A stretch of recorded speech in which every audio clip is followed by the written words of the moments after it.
tá? Ainda na aula de hoje, pessoal, porque aí eu faço alguns comentários, o questionário é anônimo, tá? Se a gente precisa se preocupar com isso, eu faço alguns comentários. Tem uma parte de respostas que são, de perguntas e respostas, que é simplesmente uma escolha via radio button, e tem uma parte também que vocês podem fazer comentários, tá? Então, eu peço que vocês façam, que para mim é importante, até para ir melhorando esse curso aí ao longo dos anos. Tá? Bom, eu vou falar então sobre proteção de capacitores, e a norma que trata disso é esse guide aqui do I3E, tá? É o guide de número, deixa eu ver aqui.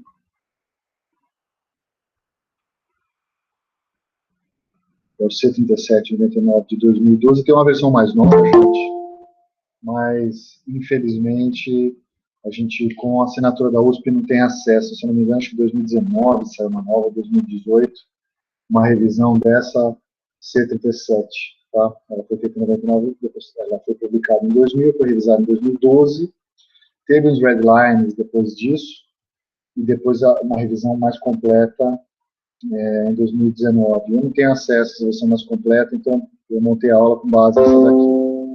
Normalmente não tem tanta modificação de uma versão para outra, às vezes tem uma questão de nomenclatura e tal, então eu acredito que o que tem aqui não vai fugir muito do que vocês vão encontrar na prática, tá? Então eu fiz com base nisso, e se eu precisar avançar em algumas coisas dessa norma aqui ao longo da aula, se eu já copiei alguma coisa aqui, eu copio e ponho no open board, como eu tenho feito com outras normas e tudo, tá?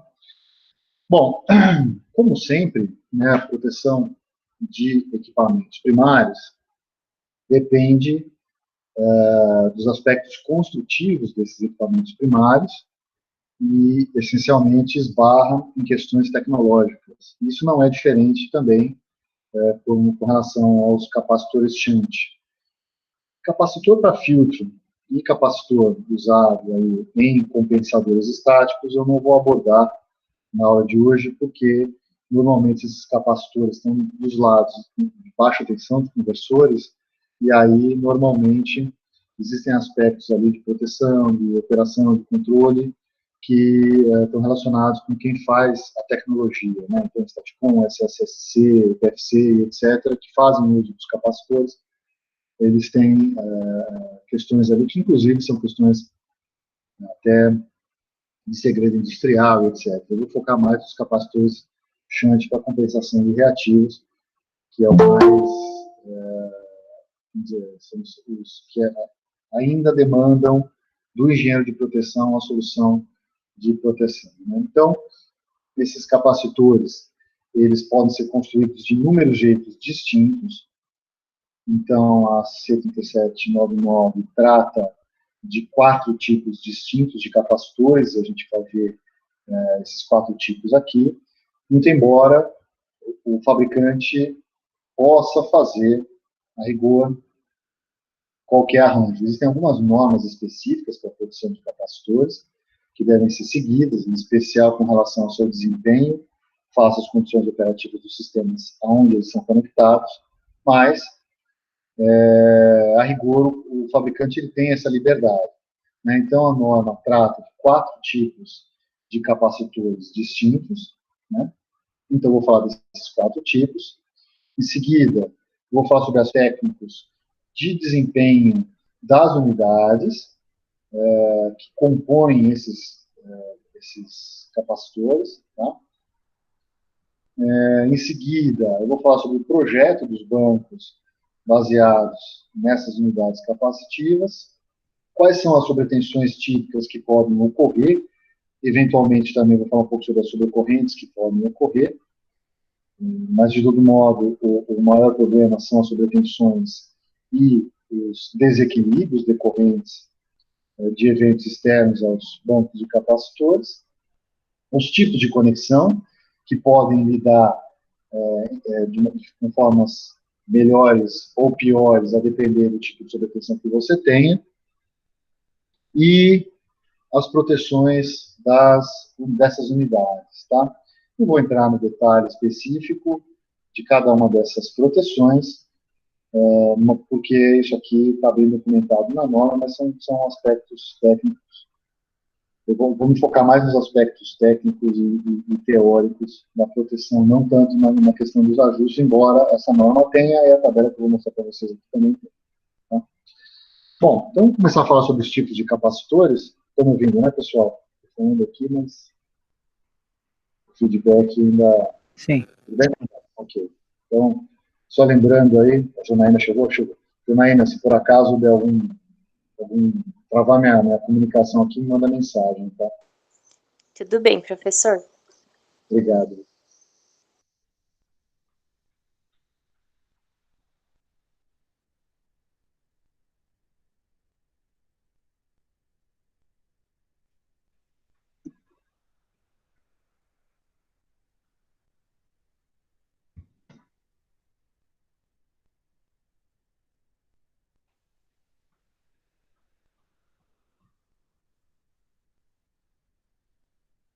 Pessoal, antes de falar sobre os tipos de capacitores, eu queria só falar um pouquinho sobre nomenclatura, porque a nomenclatura é o que eu vou usar daqui para frente, que é definido na norma. O capacitor, o elemento capacitivo, eu vou chamar de elemento capacitor ou somente de capacitor. O elemento capacitor, ele pode ser conectado num arranjo de capacitores em série ou em paralelo, ou um arranjo híbrido desses elementos, de modo a constituir uma unidade capacitiva. Essa unidade capacitiva pode ser ligada em arranjos também em série e em paralelo, né? Em série ou em paralelo, ou híbridos, série e paralelo, tá? De modo a constituir um banco de capacitores. Esse banco não é o equivalente a um banco trifásico de transformadores. O banco pode ser inclusive um banco monofásico, um conjunto de unidades de capacitores composta por capacitores por elemento, né, que pode ser ligado da fase para a Terra, por uma ligação monofásica, das fases para a Terra, se for uma ligação trifásica de estrela, aterrada, ou entre fases, se for uma ligação trifásica do tipo triângulo. Tá? Então você tem a unidade, você tem o capacitor, o elemento, a unidade, um conjunto de unidades formando um banco, e depois cada um desses bancos ligados de modo a constituir uma compensação reativa, que pode ser trifásica ou monofásica. Tá? Então, é nesse sentido que eu vou começar a falar sobre os tipos de capacitores. E aí você tem o primeiro tipo, que são os capacitores que são do tipo externally fused. E aí vem o primeiro aspecto construtivo. Né? Então, você pode ter capacitores com elementos fusíveis, né, ou bancos de capacitores compostos de unidades de capacitores que têm fusíveis externos ou fusíveis internos, ou não têm fusíveis. Tá? Já significa, portanto, que essas unidades já se prevê algum modo de falha, diferentemente do que acontece no reator, por exemplo, que você faz a proteção sistêmica, e não é a proteção intrínseca ali do equipamento, você não tem uma proteção associada a ele, você faz a proteção de forma sistêmica, né? Já no caso capacitivo, você tem, no caso da compensação shunt capacitiva, você tem a possibilidade de ter essa compensação já com fusíveis. Então, você tem fusíveis individuais por unidade capacitiva. E depois eu vou colocar o desenho dessas unidades para ficar mais claro, tá? Você tem as internally fused.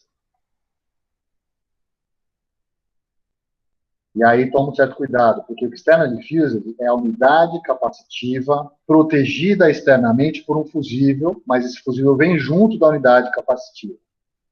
A internally fused é cada elemento dentro de cada unidade capacitiva é protegido por um fusível. Então, são fusíveis para cada elemento capacitivo dentro da unidade.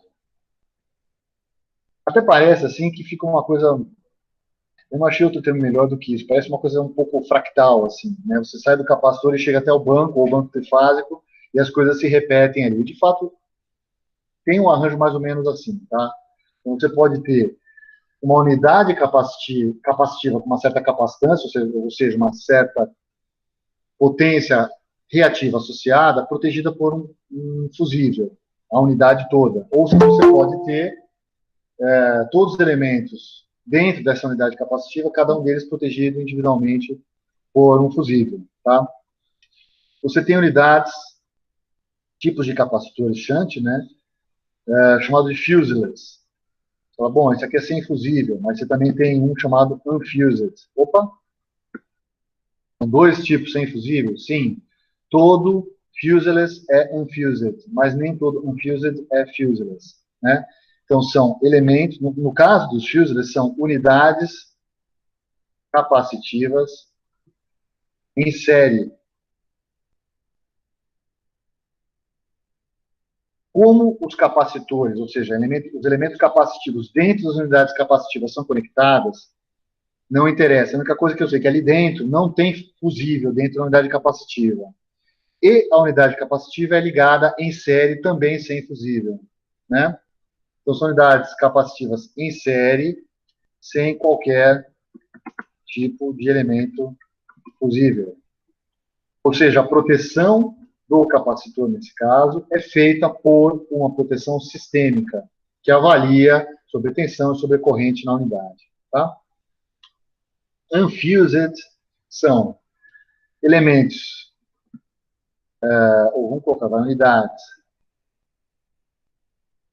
ou elementos capacitivos, ou seja, eu posso falar do microcosmo dentro da unidade capacitiva ou no macrocosmo da unidade capacitiva, ligados em diversos arranjos série paralelo distintos. Já significa, portanto, que isso aqui fica muito a critério do fabricante, né? E é difícil se constituir alguma normativa que faça sentido quando você não tem controle, não no sentido ruim da palavra, mas quando você não tem controle sobre os aspectos construtivos do elemento, do equipamento primário. Tá? Tanto que os unfused, eles têm caído em desuso, tá? Principalmente por esse caráter dele ser um arranjo que fica totalmente dependente do fabricante. Tá?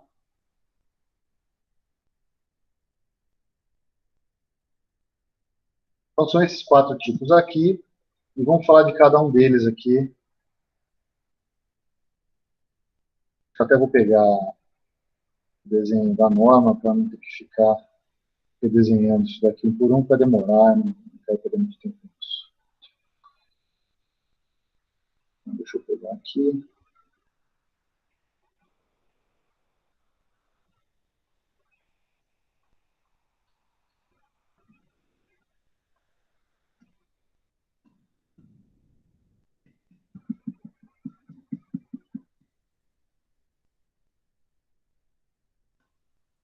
Deixa eu mostrar aqui um arranjo.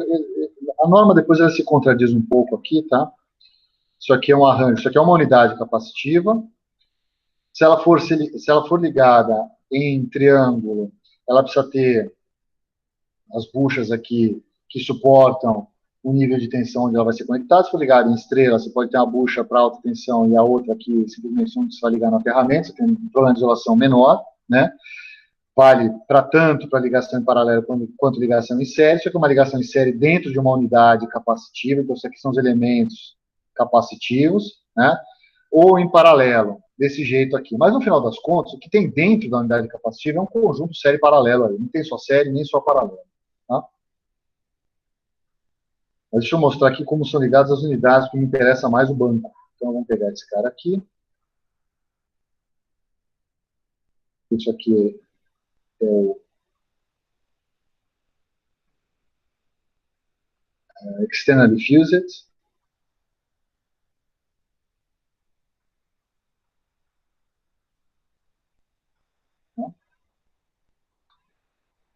Então tem que tomar um certo cuidado aqui, porque isso daqui é uma unidade capacitiva.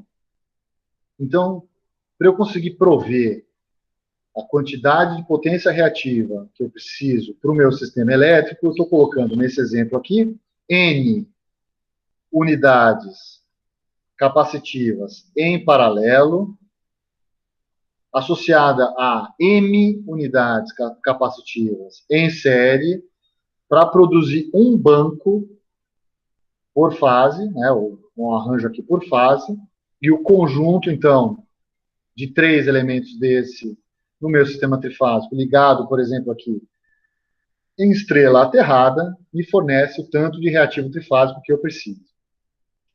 O elemento capacitivo é esse cara aqui dentro da unidade capacitiva.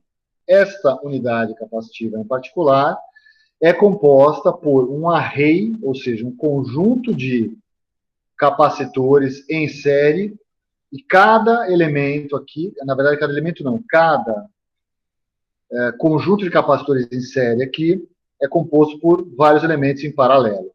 Nesse caso aqui, não existe fusível nenhum dentro da unidade capacitiva, porém existe um fusível externo, né? E se a gente olhar para essa unidade aqui antes de falar qualquer coisa, o que eu posso perceber é que qualquer falha interna nessa unidade capacitiva pode produzir a saída de serviço de um elemento como esse daqui, né? Isso aqui inteiro vai sair de serviço numa falha, né? Então deixa eu aumentar isso daqui. E quando você fala em proteção, você precisa perceber quais são os modos de falha, né? Então, nesse caso aqui, eu posso ter a saída de serviço da unidade,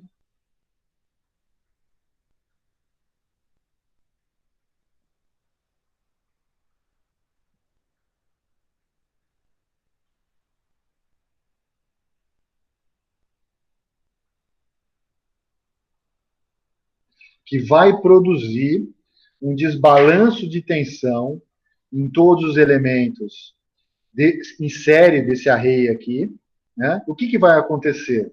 Você pode ter sobretensões nos capacitores em função desse desbalanço aqui.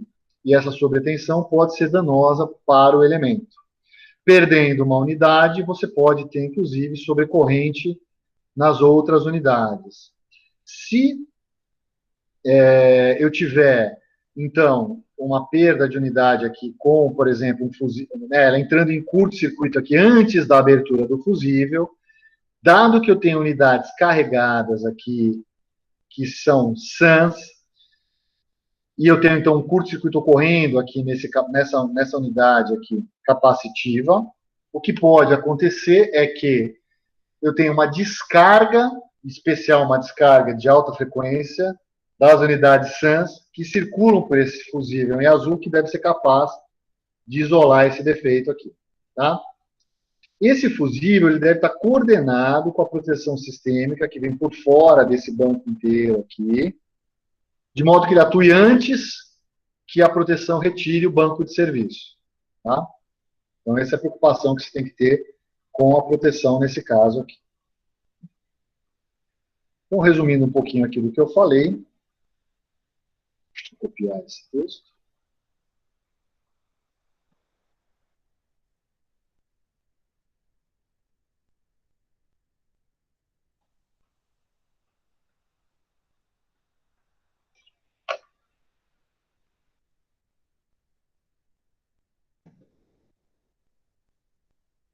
Eles são configurados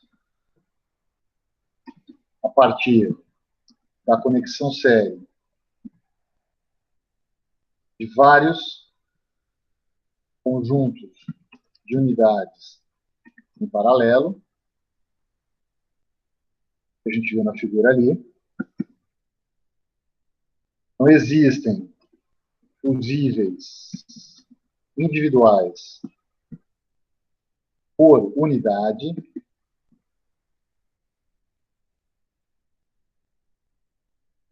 posicionados entre cada barramento e a respectiva unidade. E é capaz de retirar de serviço uma unidade inteira.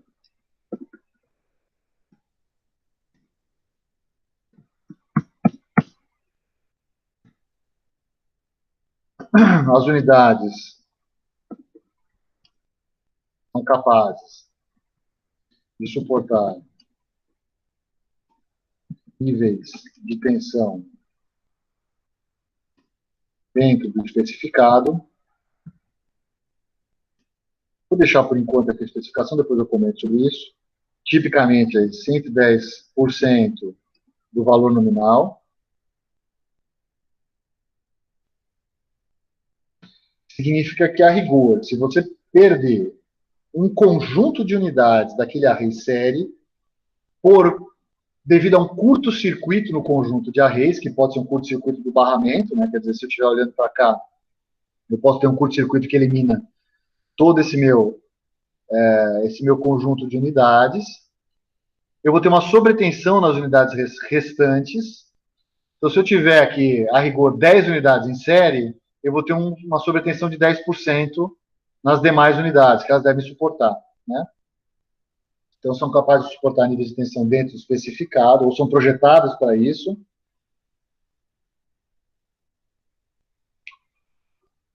De modo que o banco permaneça operando ainda nessa condição degradada aí. Isso gera alarme.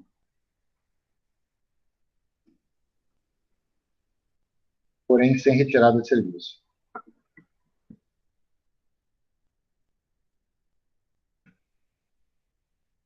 Esse aqui é o External Diffused.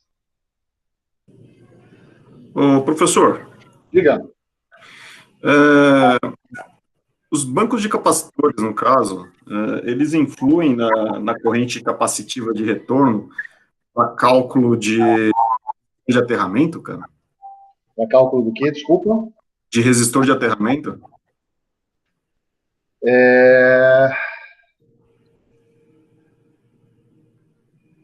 Se você falar do ponto de vista de aterramento, eu não pretendo abordar isso muito não, mas vamos lá.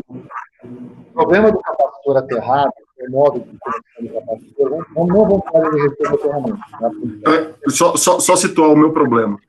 Porque justamente por eu não conseguir fazer esse cálculo, em um projeto, eu acabei deixando o capacitor flutuando. E não aterrei ele para a terra. Qual o nível de tensão? Era a média tensão lá, era em torno de... Cara, era em torno de 13,8. Média tensão não é um problema. Tá? E a rigor não se faz em estrelas, se faz em delta, e Sim. você não põe aterramento. Isso é normal se fazer em média tensão. Exato, foi exatamente isso que eu fiz. Então não tem problema. Em alta tensão, o problema você tem um malefício que é a alta frequência que escoa pelo capacitor. Se você estiver compartilhando na área de terra, essa alta frequência ela pode influenciar em outros equipamentos. Não é ruim, pode pedir de coisa ruim que pode acontecer se você não tiver nada limitando essa corrente. Você pode influenciar no restabelecimento de arcos para faltas que envolvam a terra. Exatamente. Isso pode acontecer. Mas ele tem um benefício, que ele reduz o TRV, viu? A tensão de restabelecimento transitória em disjuntor. Então, você tem os dois fenômenos, o fenômeno ruim você tem uma coisa ruim associada a uma coisa boa associada. A coisa boa é reduzir o TRV, a coisa ruim é permitir a reignição do ar para forças que envolvam a terra. Não, beleza. O que se faz... A minha dúvida foi justamente essa, porque eu deixei em delta e preferi não fazer em sistema estrela aterrado. Em média tensão não é um problema, porque, vamos lá, como você tem que colocar várias unidades em série para garantir o nível de tensão, mas mesmo assim você precisa respeitar, no caso de perder uma unidade, os 110%, o que acontece? Acontece que se você fosse ligar na média para a Terra, por exemplo, você não conseguiria ligar 10 unidades. E aí, se você perde uma unidade, você extrapola os 110% e teria que retirar de serviço. Então, você liga a alta porque o raiz garante que você consegue colocar 10 unidades. Entendeu? Aí você respeita os 110% se você perder uma delas. Tudo bem? Tá bom. Não, legal. Mas para alta tensão, se liga em estrela aterrada. Só que aí, o que se fala tem que se fazer aterramento sólido. Não adianta você botar um terciário de um transformador, por exemplo, que o primário é ligado em delta. Porque se você aterrar o terciário, ele não vai estar solidamente aterrado, digamos assim, porque o lado em delta do outro lado não está solidamente aterrado. Sim. Então, você tem que... O que se fala se você for aterrar mesmo, tem que ser sólido. Você vai ter um malefício que é para o ciclo de terra, mas você vai ter um benefício para o TRV. E aí precisa fazer um cálculo dos benefícios e malefícios. Eu não pretendia entrar muito nesse detalhe na aula de hoje. Tá? Existem outras normas que tratam disso, que não são normas exclusivas de proteção. São normas de desempenho do capacitor, explicitamente em aterramento. Tá? Se você puder, eu agradeceria se você pudesse informar algumas literaturas, professor, porque, cara, é bem restrito literatura sobre esse assunto. Cara. Como o curso aqui é um curso da USP, a USP tem acesso a essas normas, eu posso deixar essa última norma. A gente não é a última revisão, não tem problema, depois eu passo para vocês, você que estou utilizando, tá? Mas essa norma referencia um monte de outras normas. Nos livros tradicionais de proteção, de fato, não tem. Eu procurei o Anderson, que é a Bíblia mesmo, não tem nada específico de proteção de capacitores shunt, e documentos dos segredos são difíceis de achar. Não tem um documento consolidado como tem o de reator. Mas esse do I3L, ele é bem amplo, tá? Ele chega até em proteção de filtro. Então, eu deixo para vocês e acho que vai ter pelo menos um V0 aí para fazer proteção disso aí. Tudo bem? Não, legal. Tá bom. Então, é isso aí. Pessoal, então, falei do External Diffuser. Depois eu vou voltar em todos esses à medida que eu estou falando aqui, de todos eles e dos aspectos de projeto e tudo, tá? Só estou começando aqui a falar sobre isso. Bom, vamos falar dos Internal Diffused. Então, eu vou pegar uma figura da norma.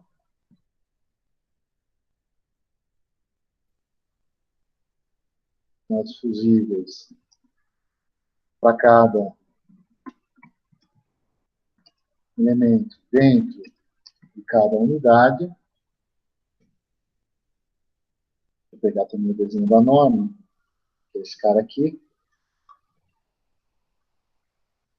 Aí você fala, pô, parece igual o negócio. De fato, quando a gente olha assim, realmente, você fala, pô, mas o que está mudando? O que está mudando é o arranjo interno, entendeu? Depende muito do fabricante que tem a expertise aqui, do que ele vai fazer, porque você pode ter modo de falha entre o capacitor e a carcaça, você pode ter modo de falha decorrente de alta frequência, aí você quer proteger por meio de fusível, quer dizer, aí depende muito do fabricante. Você olha para o banco, não muda muito, você fala, pô, o que está mudando aqui? Né? Ah, tem um fusível aqui. Aqui não tem fusível, mas tem um fusível aqui dentro. Então, olha só a diferença dentro da unidade capacitiva. Tá? Vamos olhar para isso daqui. Você tem poucos capacitores, nenhum deles protegidos por fusível. O fusível retira toda a unidade de serviço. Então, para você não ter um desbalanço grande, você precisa ter um conjunto grande de unidades em paralelo para montar um array série desse conjunto de unidades em paralelo. Quer dizer, perder uma unidade não é tão crítico em termos de potência reativa por fase. No caso do Internal Diffused, o que vai acontecer? Você não tem fusível externo, então você não tem um conjunto grande de unidades nesse array, nesse conjunto de paralelos. Mas o que vai acontecer? Você pode perder um capacitor dentro da unidade, um conjuntinho de capacitores dentro da unidade. Né? Isso aqui também não vai produzir uma variação grande de potência reativa. Né? E como é que se faz, tipicamente, o monitoramento e a proteção sistêmica de bancos de capacitores? É olhar para desequilíbrio de tensão, olhar para a sobrecorrente e, em virtude do nível de desequilíbrio de tensão, promover alarme ou desligamento. Tá? São dessas duas maneiras que se faz. Então, no internally fused, você tem um fusível. Qual que é a diferença do ponto de vista operacional, ou do ponto de vista de manutenção, principalmente? O externally fused, você enxerga o fusível. Então, você verifica se ele atuou. O internally fused, você não tem essa informação. Ele está dentro da carcaça do capacitor. Não tem o que fazer. Você não enxerga isso daí. Então, você precisa monitorar tensão, por exemplo, para verificar, ou para inferir se existe algum capacitor aqui defeituoso, algum capacitor não, algum fusível que atuou aqui e eliminou um capacitor desse conjunto de capacitores em paralelo. Tá? Nesse caso aqui especificamente, né, você tem aqui menos unidades em paralelo e mais unidades em série do que a alternativa A, tipicamente. Tá?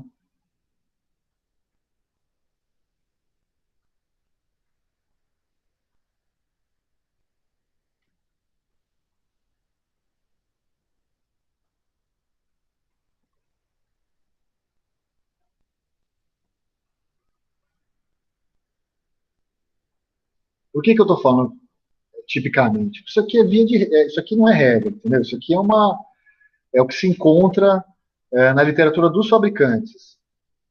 Agora, menos unidades em paralelo, por quê? Porque você está internalizando o fusível, você está colocando aqui dentro. Aqui. Então, você não vai perder uma unidade inteira se você tiver um problema em um capacitor aqui. Então, a chance de você perder uma parte substancial da potência reativa é menor do que no outro tipo de instalação. Então, você não precisa colocar tantas unidades em paralelo, porque você vai perder só um capacitor aqui. Enquanto que na outra situação, você perdia uma unidade inteira. Né? Aqui você vai perder um elemento dentro de uma unidade. De repente, você perde um carinha aqui. Né? Esse sujeito aqui, ou dois sujeitos aqui, que é muito pouco, perto da unidade toda. Tá? Nesse caso aqui,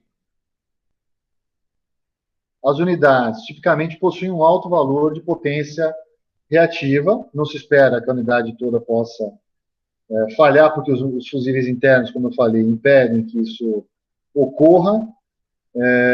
Se você tiver o desbalanço decorrente de alguma falha interna no capacitor, isso vai fazer com que o fusível, vai fazer com que circule mais corrente para aquele capacitor, o fusível abre protegendo a unidade toda. Né? Você tem um grande número de elementos em paralelo e poucos grupos em série. Né? Quer dizer, você tem muito mais capacitores em paralelo aqui do que conjuntos de capacitores em série, em paralelo, em série. Né? E aí, você vai ter poucos desbalanços de tensão internamente dentro da unidade. Né? Diferentemente do que acontece ali na alternativa A. E se você colocar várias unidades em série, você vai ter menos desbalanço ainda. Tá? Então, são menos unidades em paralelo e mais unidades em série.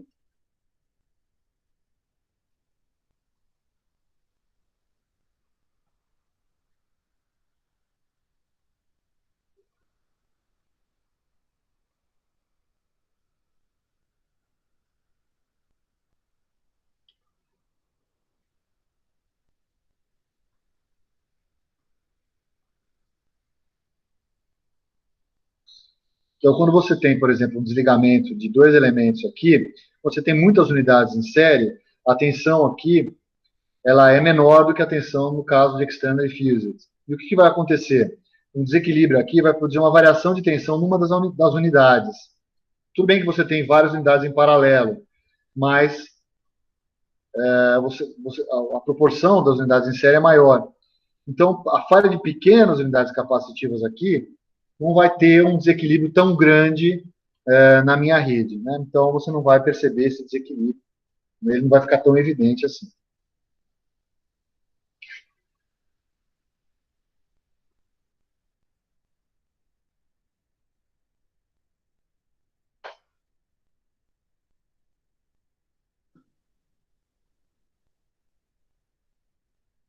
Então, as unidades, tipicamente,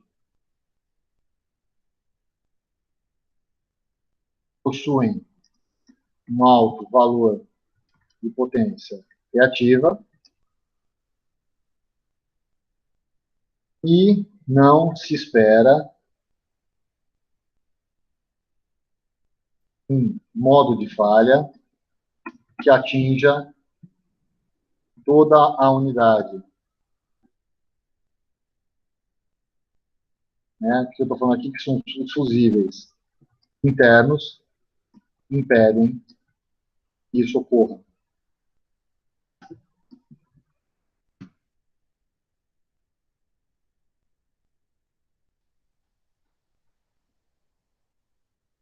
Né? Qualquer desbalanço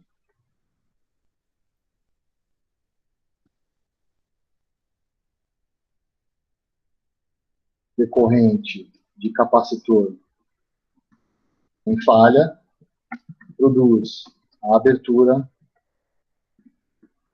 do respectivo fusível.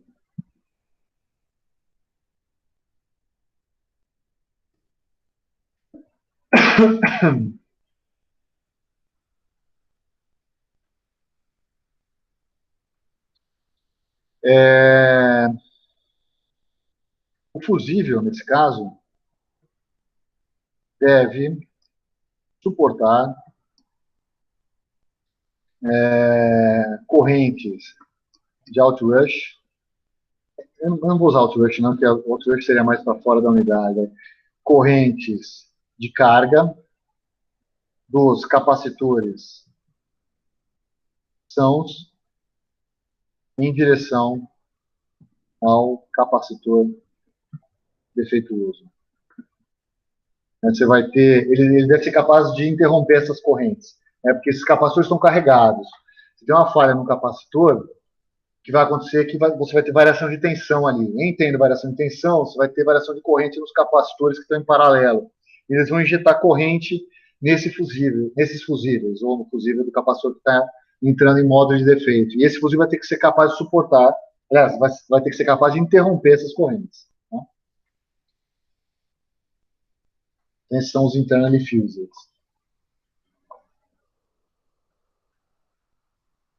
Aí você tem os capacitores do tipo fuseless. Né?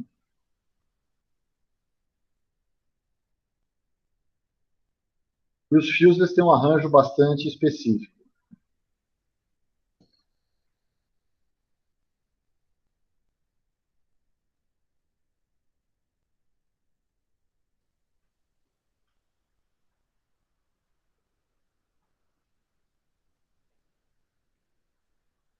São esses daqui.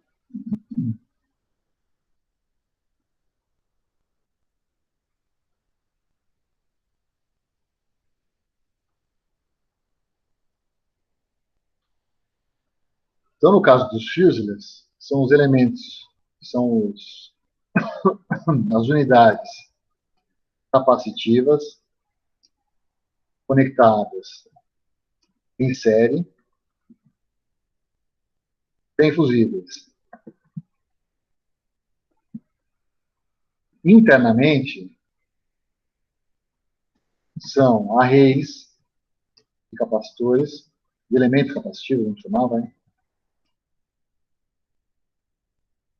Também sem fusíveis. Então, quer dizer, isso aqui é só um exemplo de como é. Quer dizer, eu tenho aqui 7, 8, 1, 2, 3, 4, 5, 6, 7, 8 arrays, 8 arrays de capacitores ligados em paralelo, né? Eu tenho um limitador aqui de sobretensão com resistor aqui, e um conjunto de capacitores ligados em paralelo sem fusível nenhum. Não tem fusível internamente, então é assim que funciona. Bom, O modo de falha esperado para as unidades de fuselage é a falha da unidade inteira e o consequente curto-circuito entre os terminais dessa unidade. Então, você vai ter um desbalanço de tensão decorrente da falha de uma unidade inteira. E o que você faz? No projeto, você precisa respeitar a capacidade de sobretensão da unidade dada por norma, que no caso das normas de 3E é 10% de sobretensão. Então, você não espera que os bancos de capacitores fuselage sejam compostos de menos do que 10 unidades capacitivas em série por fase, tanto a negação estrela quanto a negação triângulo. E se você tiver menos do que isso, na falha de uma unidade inteira, você vai ter uma sobretensão maior do que 10% nas demais unidades. Tá?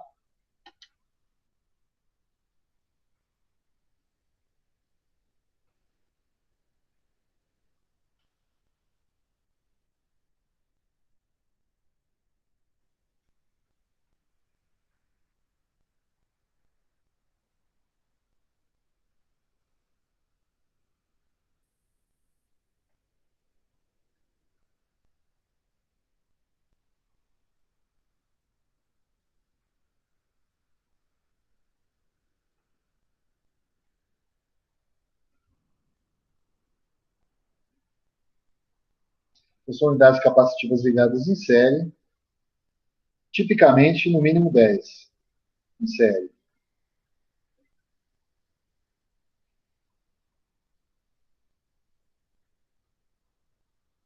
É a questão dos 110%. Tá?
Então, no caso dos bancos compostos aí por unidades em série sem fusíveis, não se espera que quando você tenha o curto-circuito de uma unidade capacitiva, você tenha tensão excessiva. Por isso que se usa, então, no mínimo 10 unidades para respeitar a sobretensão de 10%. Normalmente, esse tipo de arranjo é ligado em estrela aterrada em tensões iguais ou superiores a 34,5 kV. Tá? Normalmente, as unidades elas são projetadas, se você fizer a composição de unidades em série, né, elas são projetadas então com duas buchas, com os elementos isolados da caixa, com os capacitores internos são isolados. E a proteção toda ela é sistêmica, ela se baseia no curto-circuito da unidade inteira. Então, você vai ter um curto-circuito na abertura dessa unidade. Se você tiver abertura, você não vai ter sobretensão nas unidades remanescentes. Você vai ter desequilíbrio, na verdade, nas outras unidades, que vai ser pequeno. Não vai ser um desequilíbrio grande face ao restante do sistema. Né? Então, a proteção atua para curto-circuito da unidade.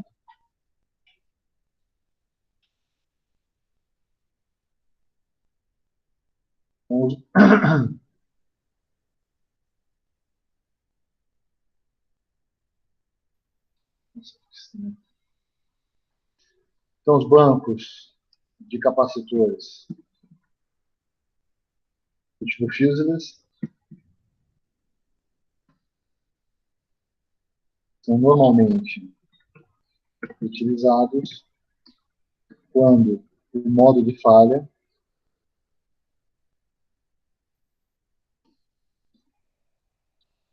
consiste no curto-circuito de uma unidade inteira. E a tensão no restante das unidades do banco não será suficiente para exceder a sua capacidade. Então, geralmente, utiliza-se esse arranjo para tensões superiores a 34,5 AD. E as unidades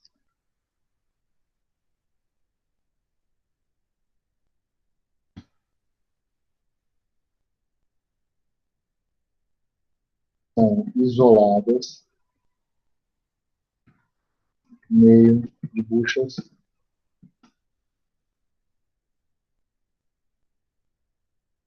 e 2 buchas, na verdade. Né?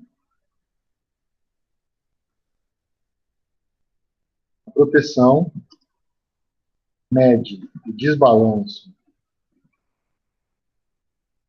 de tensão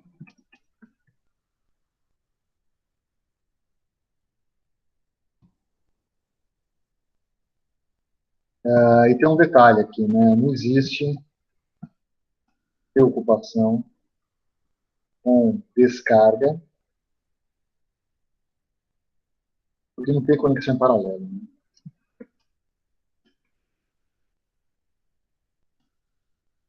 Descarga entre unidades. Né?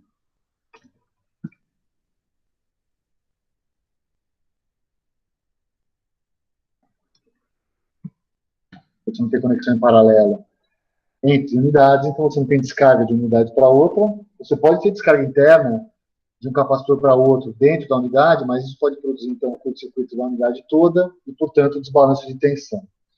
Você pode medir o desbalanço de tensão por meio de relés diferenciais de tensão, mede tensão antes, mede tensão depois, mede tensão entre cada fase, mede desbalanço. Mas tem conexões, além da conexão, tem um tipo de conexão, além da conexão estrela, da conexão triângulo, que é a conexão H. Você pode medir circulação de corrente e, portanto, inferir se existe alguma unidade em curto-circuito. Tá? Depois eu vou falar sobre esse tipo de conexão. Isso aqui era o fuseless. E o unfused, que no desenho parece o fuseless, mas na verdade, eu falei, todo fuseless é unfused, mas nem todo unfused é fuseless.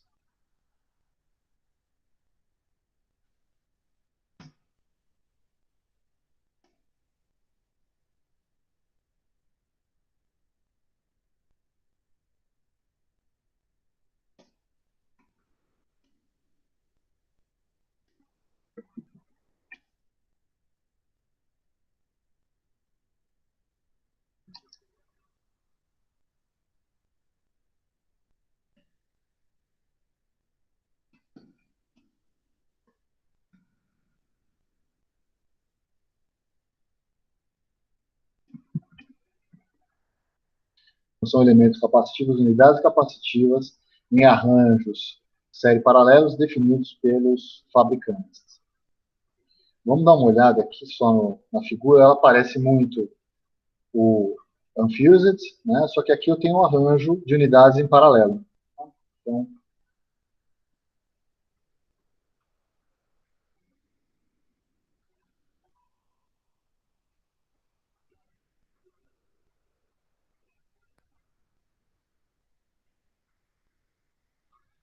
a diferença é que eu tenho aqui um conjunto de unidades em paralelo. Aqui dentro é unfused, né? Não tem nenhum elemento fusível, não tem elemento fusível, não tem unidades aqui, mas aqui dentro também pode ser uma combinação de série paralela aí, a gosto do fabricante. Tá?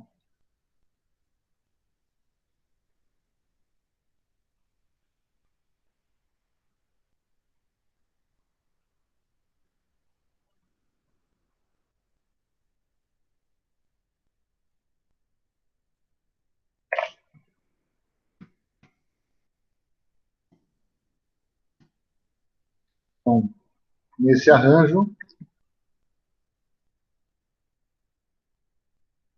utiliza assim, conexões série e ou paralelas, séries, acho que são conexões série e ou paralelas,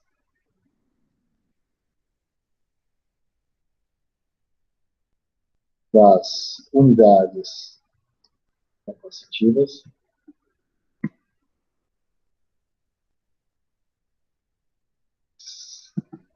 todo fuselage, observação aqui,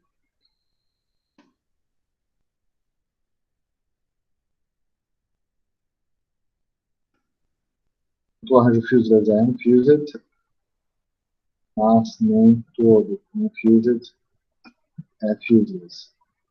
Diferente que eu tenho unidades capacitivas em paralelo, que no caso do fuselage eu não tenho. Né? Você pode ter essas unidades aqui, em paralelo, isso descaracteriza o fuselage. Ele não tem sido utilizado,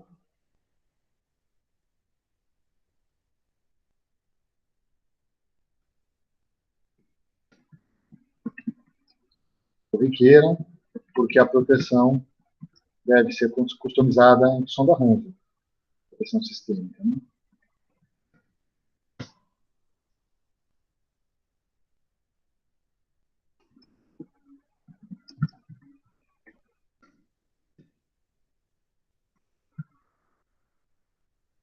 E é utilizado em níveis de tensão inferiores a 34,5 kV. A explicação é porque você precisa produzir um arranjo em que qualquer modo de falha seja produza no máximo a sobretensão de 110% dos elementos restantes, senão isso produz um risco dentro da unidade capacitiva. Aí você está com nível de tensão baixo, uma compensação reativa não tão alta assim, e aí você não consegue um conjunto grande de capacitores para, se você usar os outros arranjos, para você garantir esse comportamento. Né? E aí você faz um arranjo mais híbrido aí de unidade série paralelo para garantir isso daí. Tá?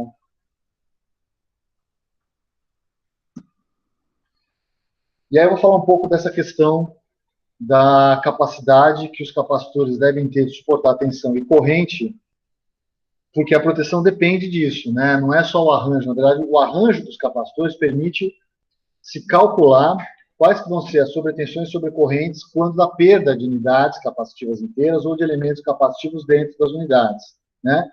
Mas a norma define quais são os limites, porque aí a proteção ela é especificada em função desses limites. Então, eu não me lembro qual que era.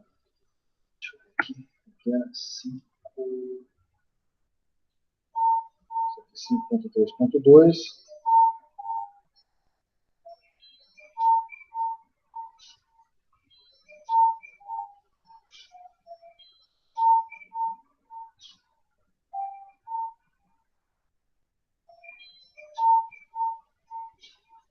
Isso aqui que são as sobretensões e sobrecorrentes.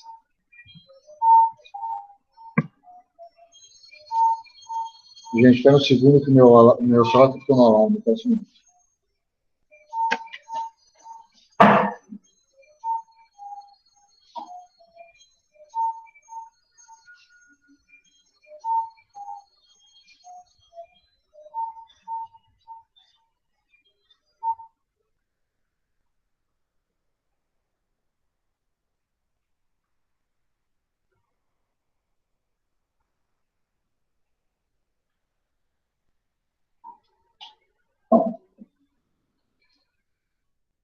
Desculpa, pessoal. Então, voltando aqui, falar sobre os aspectos, então, técnicos que as unidades devem atender, né, tanto para fazer a escolha dos fusíveis, se você tiver um external diffuser, ou a seleção e ajuste das funções de proteção, se você tiver a proteção sistêmica.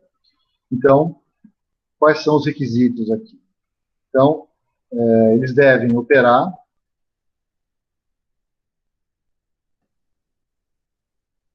de forma contínua, ininterrupta,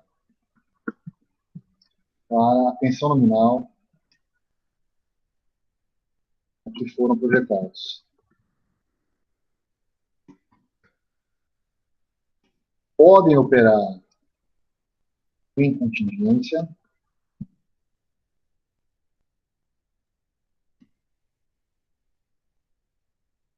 desde que as seguintes limitações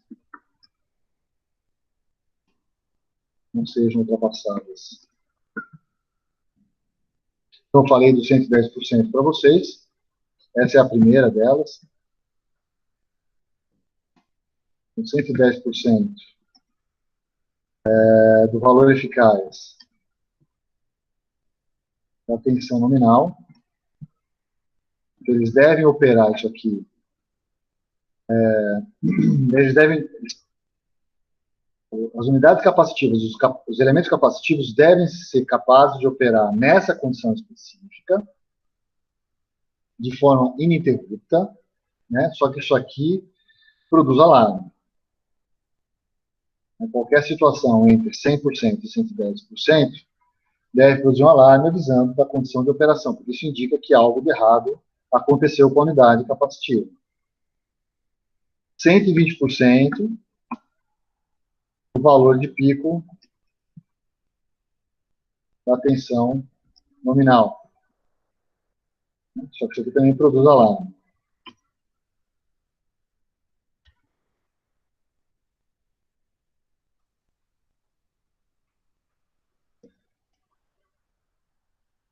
Isso aqui são as duas questões de corrente que são importantes, tá? Então, desculpa, de tensão. São os critérios de tensão.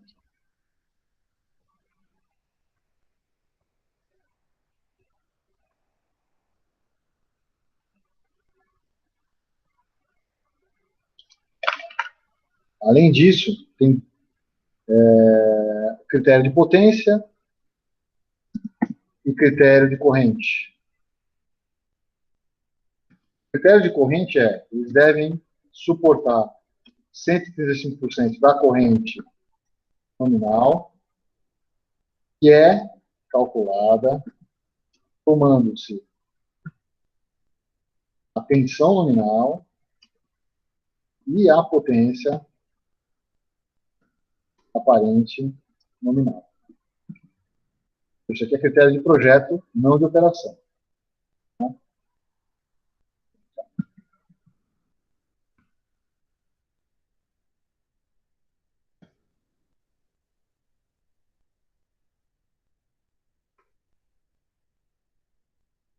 Esse aqui é o critério de corrente.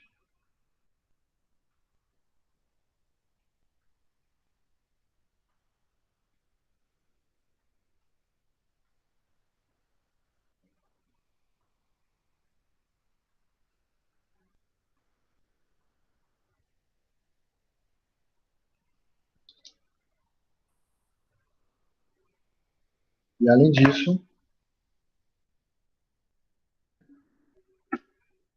135% da potência reativa nominal. Ou seja, isso aqui, na verdade, está relacionado com isso, né? Esses dois aqui estão relacionados. A questão da corrente nominal, né, eu não vi nada muito específico sobre isso daqui, da onde sai essa ideia aqui. Mas eu suponho que isso aqui esteja relacionado com falhas no barramento, ou próximo, no barramento onde o banco de reator está ligado, ou próximo a esse barramento, na linha, por exemplo.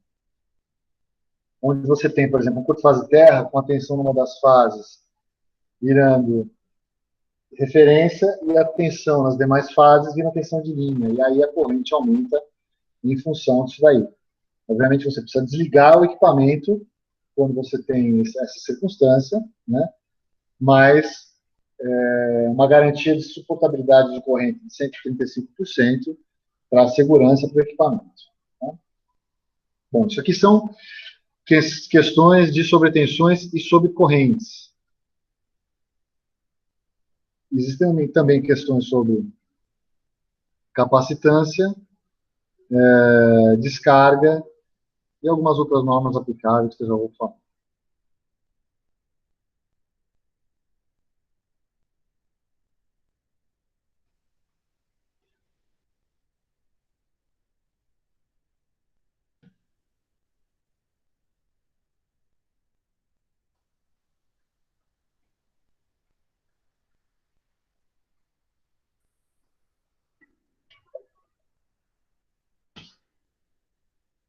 Com relação aos seus dados nominais, então a capacitância da unidade não deve exceder 10% da capacitância nominal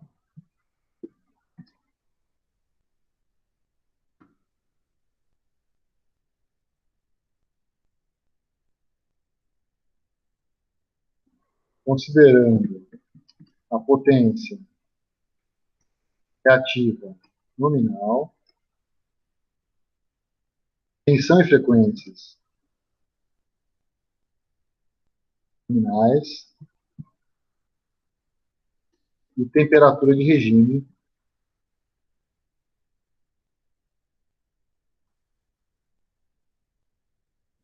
de 25 graus Celsius. Quando você tem alguma insolação seguindo sobre a unidade capacitiva, você pode ter mudança na capacitância. Né? Então, esses 25 graus, você não cobre exatamente isso. Você cobre a operação em regime numa temperatura conhecida. Bom, além disso, quando se fala em temperatura de operação dos capacitores, né, percebam que todas essas questões aqui estão associadas a um elemento que tem isolação. Né? A gente não tem o hábito de tratar disso quando se fala de equipamentos primários. A gente fica mais preocupado com a parte de condução do equipamento, que é o que interessa para a gente. Inclusive, né, na questão de resposta dinâmica, transitórios, etc. Quando se fala em capacitor, o elemento que interessa é o dielétrico que está ali, que vai promover aquela capacitância necessária para o suporte de reativo naquele ponto da rede. Então, é importante observar o que acontece com o capacitor nessas condições. Né? Então, é por isso que a gente se foca um pouco nisso. No caso de temperaturas extremas, deve-se, não, na verdade não deve-se não, né? As unidades devem operar por até 4 horas, sem falha, sem necessidade de desligamento,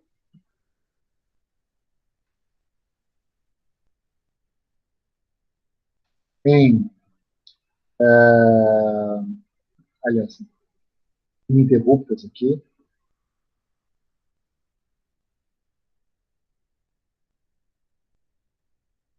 em temperaturas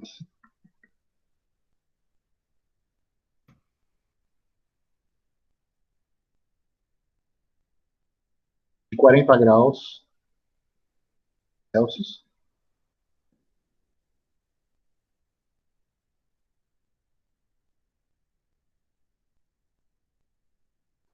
e devem operar de forma ininterrupta em temperaturas de até menos 40 graus Celsius.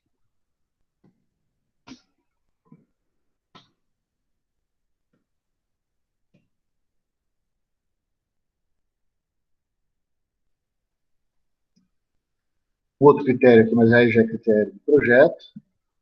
Unidades de tensão menor ou igual a 600 volts.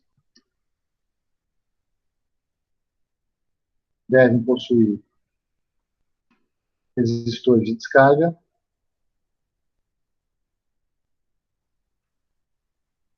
E por último aqui, cuidado, existem outras normas aplicáveis. Eu tenho visto outras normas do 3E e da NEMA. Tá? Então, na própria 37.99 do 3E, vocês encontram as referências para outras normas aplicáveis na questão dos aspectos técnicos e seleção de capacitores. Tá?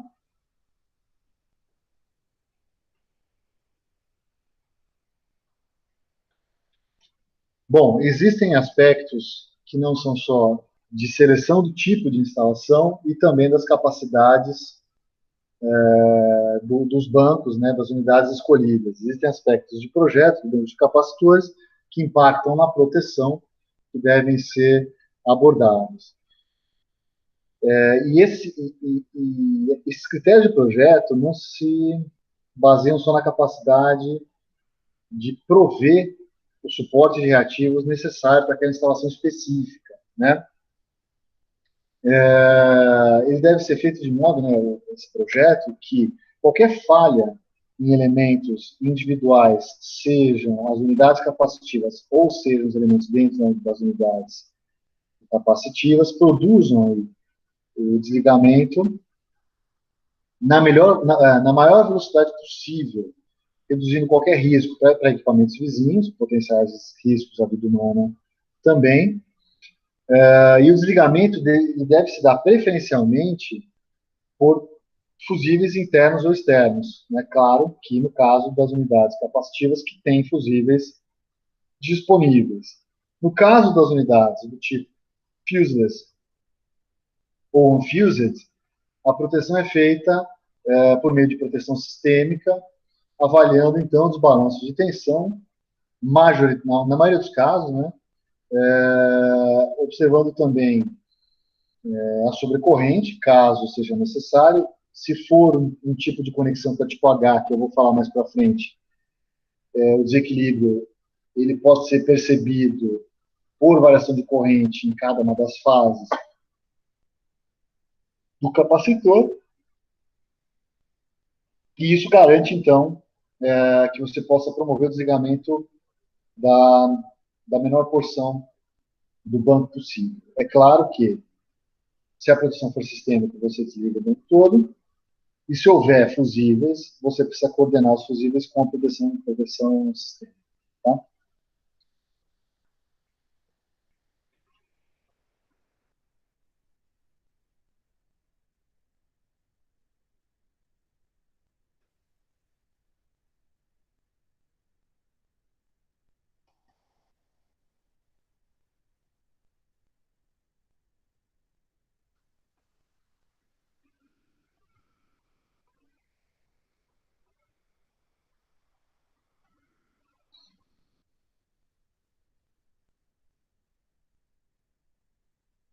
Um projeto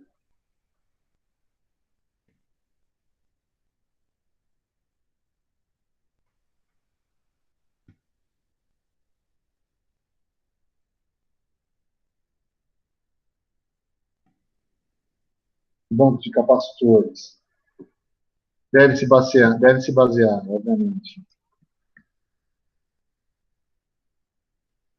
na capacidade de suporte de reativos e também na capacidade de suporte de variações nas tensões e correntes oriundas de eventos externos, são manobras de curto-circuitos.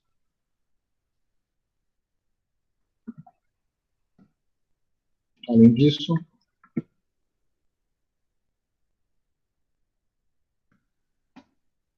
qualquer falha em elementos individuais, que podem ser unidades ou capacitores dentro das unidades. Vou chamar de elementos capacitivos, é melhor. Estou usando esse termo desde o começo.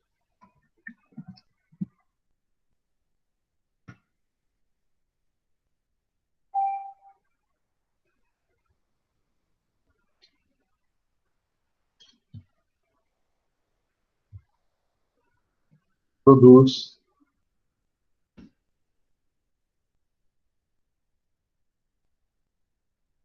desligamento do elemento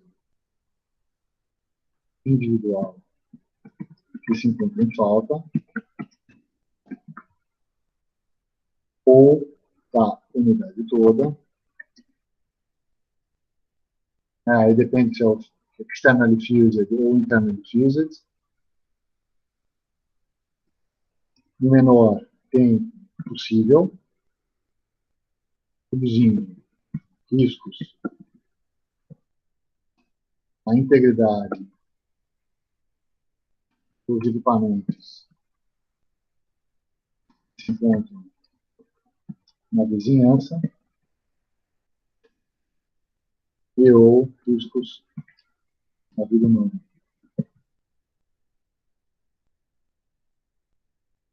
O desligamento se dá, vou colocar aqui preferencialmente, isso depende da capacidade disruptiva do fusível, depende do tipo de curto-circuito que ocorre. Se for de um capacitor para carcaça aterrada, você vai ter um curto-circuito que não envolve exatamente a unidade capacitiva, mas algum contato interno, algo do gênero. Né? Então, e isso pode não ocasionar o desligamento por meio do fusível, ou se não tiver capacidade disruptiva para isso. Tá? Então, se dá preferencialmente por fusíveis,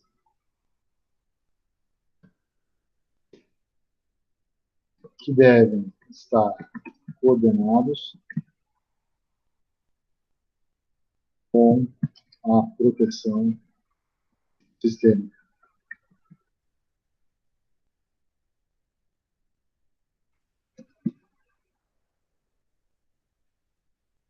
Agora, quando a unidade não tem nenhum tipo de aerofusível, você tem que olhar para os balanços de tensão e fazer só a proteção sistêmica.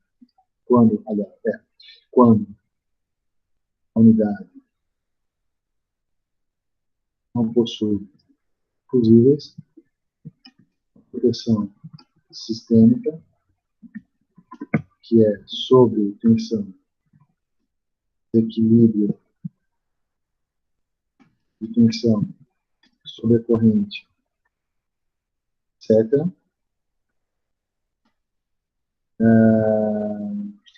Deve atuar rapidamente.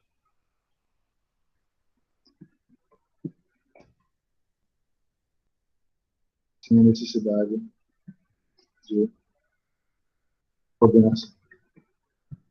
Uma coisa importante, pessoal, a depender do ponto de instalação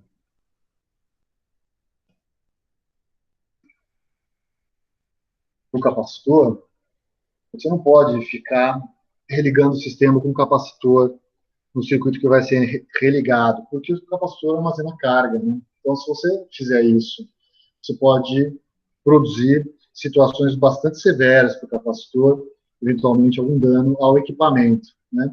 Então, se você tem capacitor no bem de linha do lado da linha, não do lado da barra, né, depois do disjuntor, se você tiver abertura da linha, você naturalmente abre o capacitor também. Na hora do religamento, você religa o capacitor de forma sincronizada, evitando, então, sobretensões. É claro que isso depende do nível de tensão. Se for níveis de tensões bem mais baixos, você não tem esse cuidado, não precisa ter esse cuidado. Mas nível de tensão mais alto, se faz dessa maneira. Então, existe um sistema de controle para garantir que o religamento do capacitor se encontre no ponto da curva que produz a menor sobretensão no equipamento, né, e a menor sobrecorrente.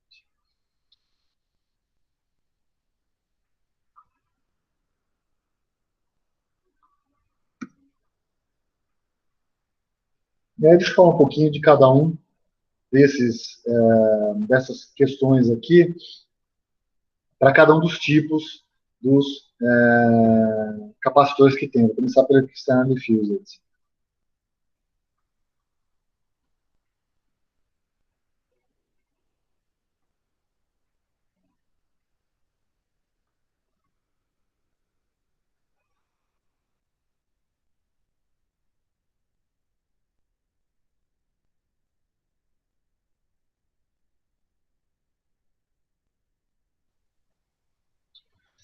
Bom, então, external diffused, a tendência, já que você tem inúmeros capacitores dentro da unidade e várias unidades em paralelo, a tendência é ter menos unidades sérias. Obviamente, se o modo de falha esperado é o curto-circuito de uma unidade inteira, você pode ter um desbalanço de tensão, né, menor do que, aliás, vamos imaginar que você tenha, de fato, a perda de uma unidade, a abertura dessa unidade pela external diffused.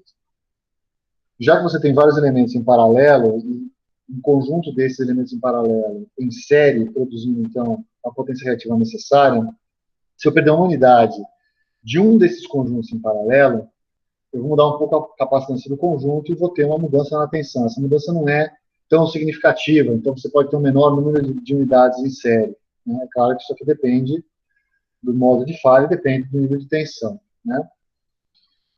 O número mínimo vai acabar sendo determinado pela máxima sobretensão quando da perda de uma unidade completa, produzida, então, pelo desligamento de um fusível dessa unidade respectiva. Né? O número máximo de unidades em paralelo não é tão evidente. Né? Está relacionado com algo que eu já falei aqui, que é a máxima corrente de descarga entre unidades produzida pela isolação, produzido pela a variação da capacitância de uma unidade, portanto, a variação de tensão nessa unidade decorrente, né, dessa capacitância que está entrando em modo de falha, e, portanto, as correntes que saem de uma das unidades sãs em direção a essa unidade de falha e vão circular pelo fusível, pelo respectivo fusível. Então, isso que delimita o número máximo de unidades em paralelo, porque quanto mais unidades em paralelo eu tiver, maior vai ser essa corrente. Né? Então, o que tem que se pensar do ponto de vista de projeto, no caso das unidades que possuem fusíveis externos, vão ser os seguintes. O quanto menor o número de unidades série, e isso depende da tensão nominal da unidade,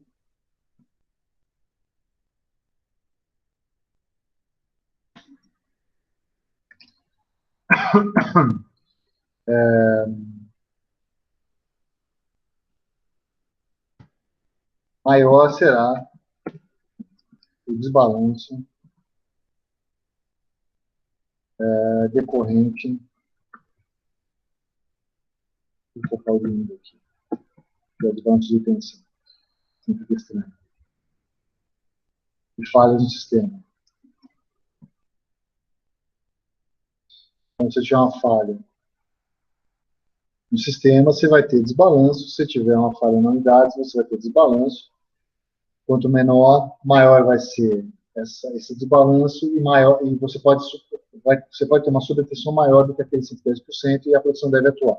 Lembre-se que até 110% ela não deve atuar, mas um alarme deve ser produzido pelo sistema de supervisão para que ele possa tomar a decisão em informar o operador e o operador toma a decisão de fazer manutenção. O número mínimo, esse número mínimo,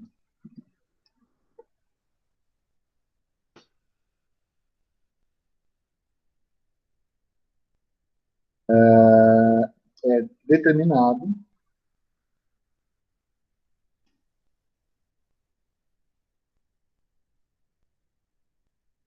pela máxima sobretensão quando a perda de uma unidade inteira. Quer dizer, quando eu tenho atuação do fusível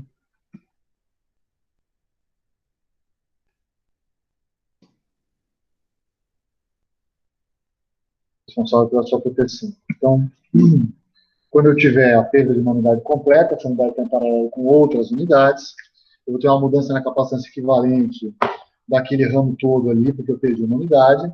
Se eu tenho uma mudança na capacitância, a tensão naquele ramo todo, naquele array todo, ela fica desbalanceada, ou seja, cada conjunto vai ter uma capacitância diferente. Na verdade, eu vou ter um conjunto N-1 de capacitores. Perdi um, fiquei com N-2. Desculpa, perdi um, eu tinha um conjunto N, perdi um, fiquei com N-1. N-1 unidades no total. As outras N unidades em série vão ser a divisão de tensão, sendo que eu tenho N unidades nas N-1, e vou ter N-1 unidades naquela unidade naquele elemento que ficou em falha. E aí eu vou ter uma tensão diferente. Né? E é essa tensão que vai ser o requisito para eu determinar qual é o número mínimo de unidades, de conjuntos de unidades em série. Tá? E o número de máximo de unidades em paralelo depende dessa corrente, da capacidade disruptiva, na verdade. Né? Então, número máximo de unidades em paralelo depende da capacidade de uma unidade sobre falha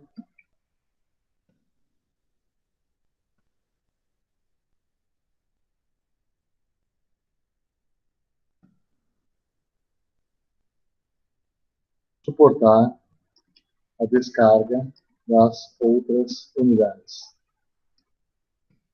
em transitório de alta frequência.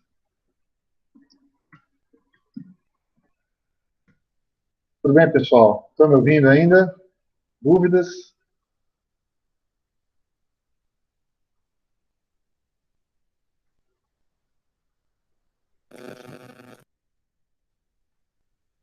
Acho que alguém tentou falar alguma coisa, mas não ouvi nada.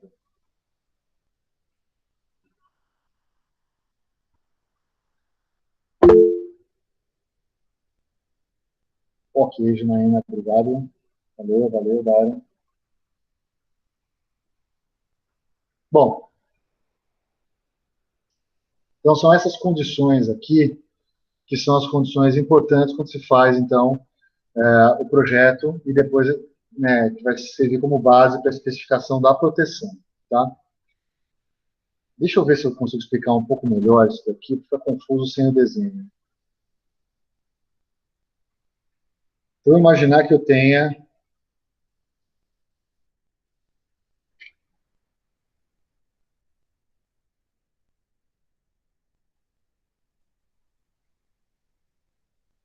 uma unidade, essa unidade é externally fused, certo? Aí o que acontece? Eu tenho um conjunto dessas unidades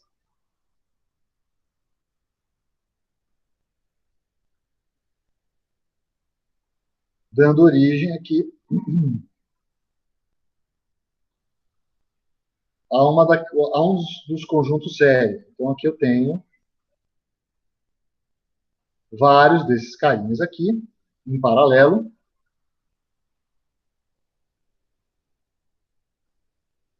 Isso aqui não é dentro da unidade, pessoal. Isso daqui é uma unidade inteira, com várias unidades em paralelo. Isso aqui não é um capacitor dentro da unidade, cuidado. Aí eu vou colocar vários desses caras aqui em série. Vou admitir até que ele está ligado em estrela aterrada, então eu tenho várias aqui, e eu vou ter um aterramento aqui.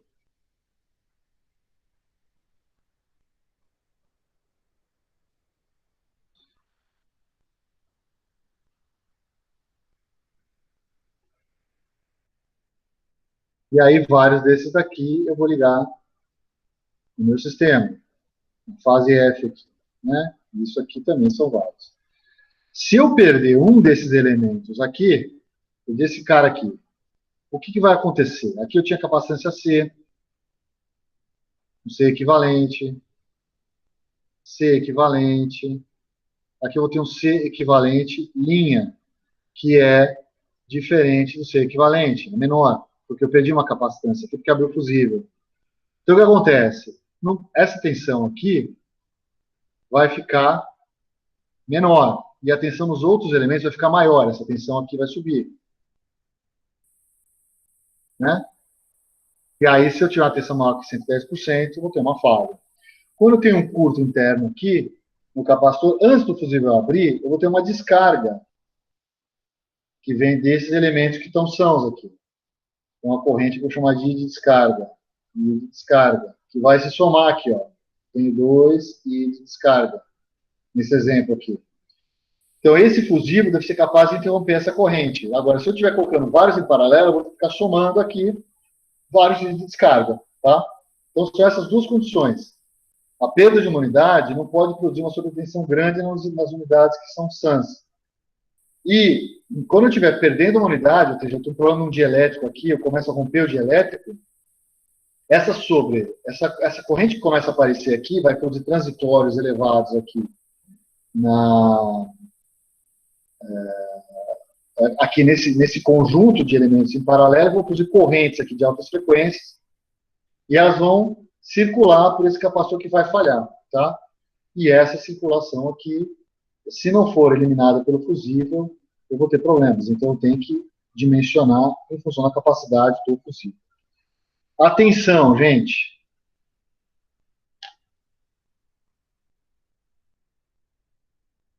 Tá?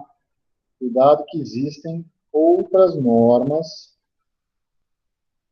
inclusive descritas aí.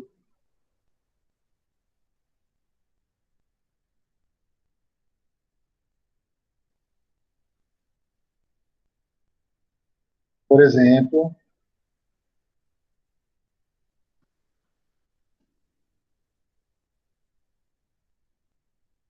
recomendações da NEMA quanto ao número de unidades paralelas e quantos conjuntos de unidades em série. Bem, pessoal, são 3h33 agora. Vamos fazer um pequeno intervalo, tá? E eu continuo na sequência. Então, deixa eu parar a gravação. Todo mundo tomar uma água aí. E eu já volto. Alguma dúvida, pessoal?